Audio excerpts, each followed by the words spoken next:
Falegnameria Paludetto. Da più di 60 anni. Il legno su misura a casa tua. TG Plus News edizione di Venezia, buon pomeriggio. Apriamo il nostro notiziario con la cronaca. Un colpo alla testa sparato con un fucile a canne motte. Così è morto Khalil Ben Mallat, 25enne di nazionalità tunisina, sabato sera prima delle 23:30 in un bar a Venezia, in Salizzada San Geremia. Poche ore dopo i carabinieri hanno fermato un 33enne veneziano, Raffaele Marconi, che al momento è indiziato di delitto. In un canale nei pressi della zona è stata recuperata l'arma verosimilmente utilizzata. Si tratta di un fucile calibro 12 privo di matricola, illegalmente detenuto. Al vaglio degli investigatori c'è il movente, che sarebbe legato a un regolamento di conti nel mondo dello spaccio di droga, lo riporta la stampa locale.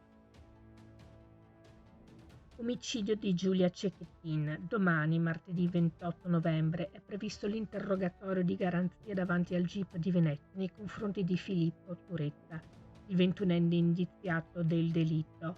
Attualmente Turetta è detenuto nel carcere di Montorio a Verona in regime di grande sorveglianza per il pericolo che possa compiere atti autolesionistici o che possa essere aggredito da altri detenuti, così come riportato dalle testate giornalistiche locali. E nella notte tra sabato e domenica è mancata la dottoressa Erika Morelli, responsabile dell'equipe veneziana di malattie infettive.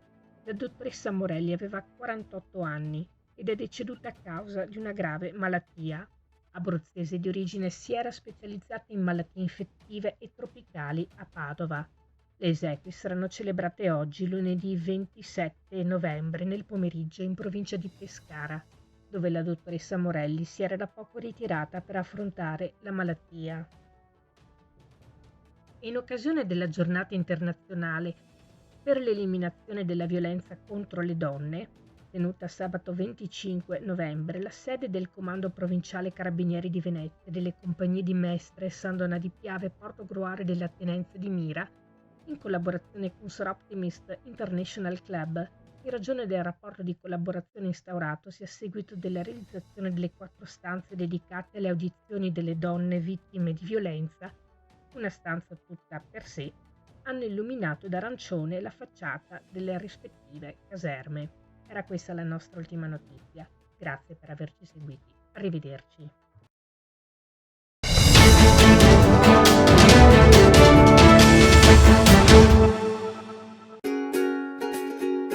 Falegnameria Paludetto.